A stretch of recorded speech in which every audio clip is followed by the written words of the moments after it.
Hey, good morning, everyone. I've got Kristen Rubin on the line. Kristen is actually a friend of my father-in-law's, and she reached out to him. I'm going to turn to that text really quick. I'm actually just parking at work, and I can't park, so I'm going to have my son Ethan work with me. I'm going to have him park. I'm having a hard time concentrating to park. So let me grab my notes really quick. I'm running a little late to the office. I had a kid with a physical therapy appointment at 7:30 this morning, and then we were running every which way to get him here. Good morning. Okay, so I'm just turning back to your notes. And so you just recently graduated from BYU, Idaho, right? Yes. Okay, cool. In communication with a minor in photography. Yep. And you love photography and have thought about starting your own photography business. Yeah. And you're trying to decide if that's something that you really want to do and what you should consider before starting a business, correct? Yes. Okay, awesome. Lots of good stuff. So if you guys haven't figured it out yet, Kristen is looking to start a business, and she reached out to me in the last few days and asked for any advice that I could give her. And I thought, what a perfect opportunity, because I know a lot of my community would love to figure out how to start a business or want to start a business or have that goal this year. And I've always said, hey, if you haven't started your business, you need to get going. So what type of questions do you have just off the top of your head, Kristen, and we'll get started with it. I think one of the biggest things is just what should I be thinking about before I even start? What things should I consider? Great. So a couple things to consider is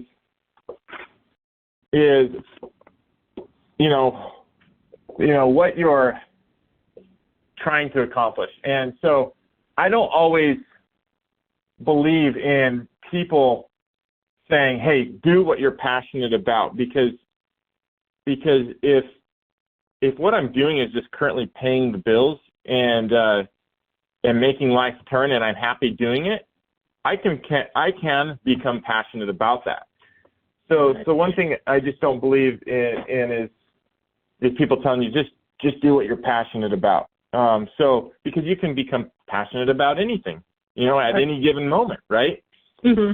And so if you like communication or you like photography, and I mean, it looks like that's what you graduated in, then you just need to probably, those two fields are a little bit different, but that being said, they kind of work hand in hand. So for instance, if you start your photography business, I mean, you're going to obviously have a lot of communication back and forth.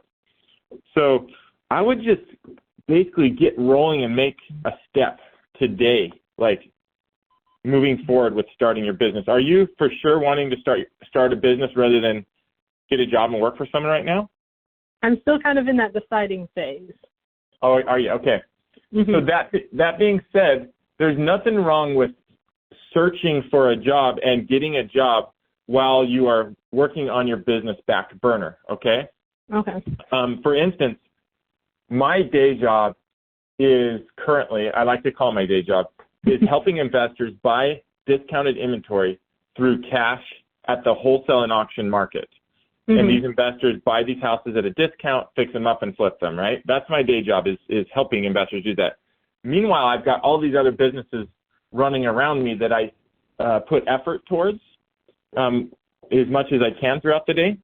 And in fact, one of my back burner businesses actually ended up being one of the biggest businesses that I had and one of the most successful businesses that I was able to sell for the most amount of any of all of my businesses in the last few years. And it was just my back burner business. And so the point of me sharing this story with you is if you go get a job to help pay the bills, to pay the rent and the car payment or whatever, that's just fine, but still be working on you and your business.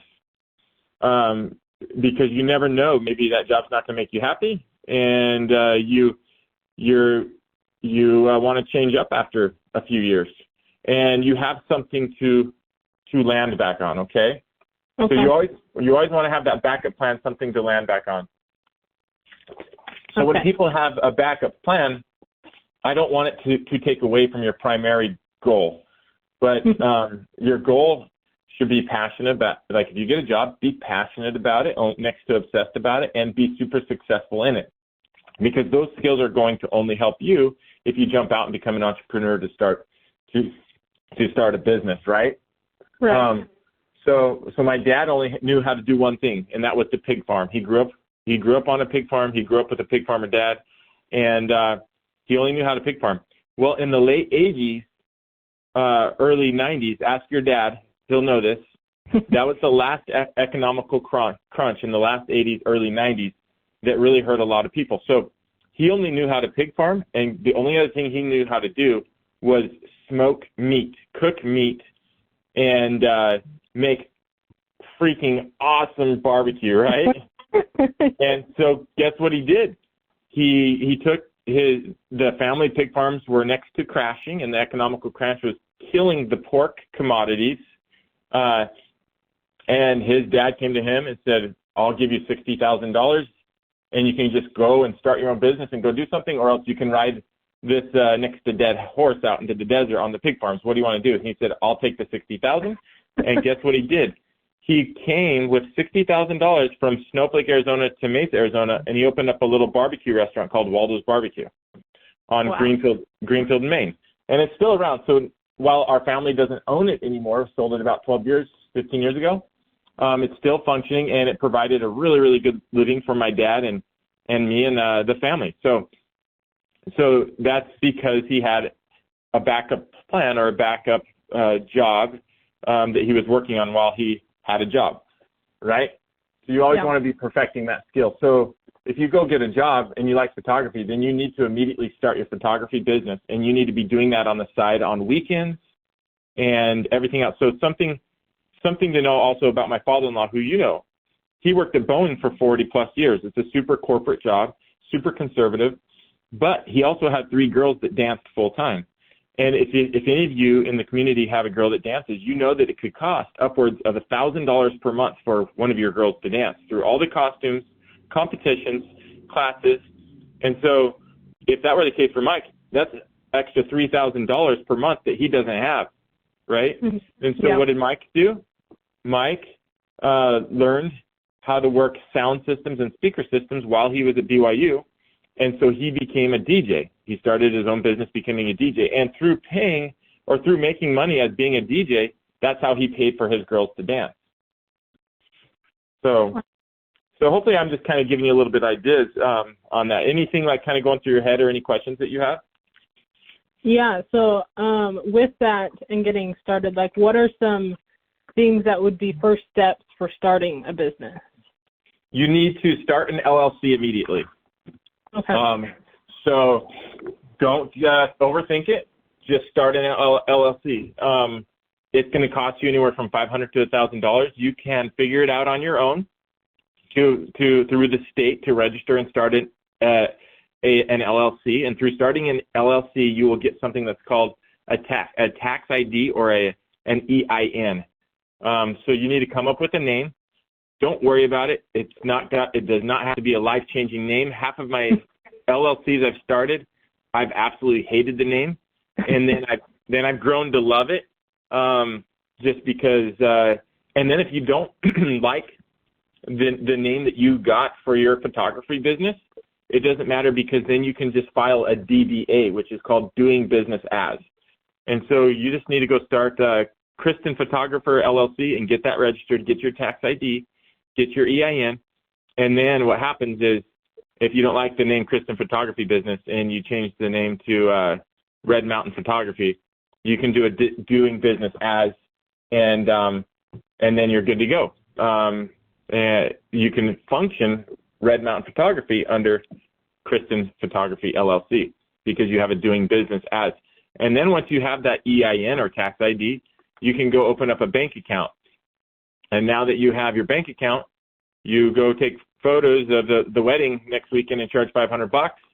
You take that $500 into the LLC, and then you start having write-offs through that LLC, through the gas that you use to get there, through eating, through the car payment, because now it's a business car. So now you have these cool tax ID.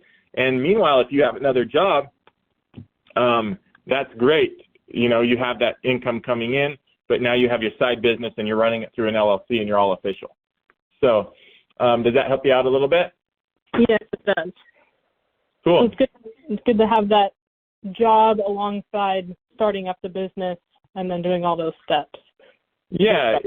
If you need like money tomorrow, and you've got some pressing things and some bills and stuff, personally, I would go get a job and go learn.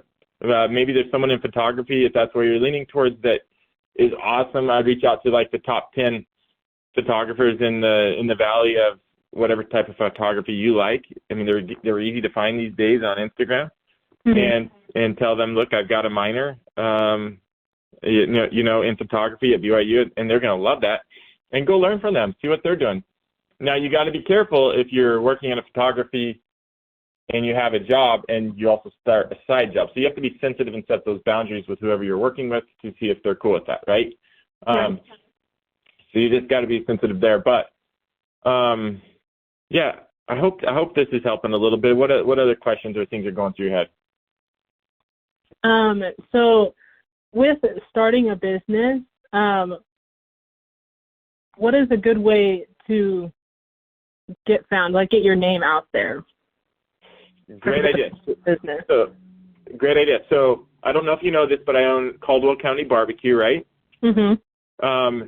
So we have done zero advertising. The only advertising that we have done is through social media. So you need to open up your Instagram, your Facebook page, your TikTok page, your Twitter page, every social media platform, your LinkedIn page, and you need to dedicate at least 5 minutes to each of those 5 social media platforms. So that's about 25 minutes a day. And you need to do a post, at least one a day, at least one every other day, minimum 3 per week. And just start your post, invite friends to follow it, get some really cool content out there, and get your name out there through social media. So we are super blessed in this day and age to have social media. You guys were, just because it's free to advertise ourselves and to get our names out there. It's the most amazing thing. So that's what I would do. I'm hoping that helps. Any other kind of questions going through? Just, is there anything else that comes to mind for you on just business advice on starting?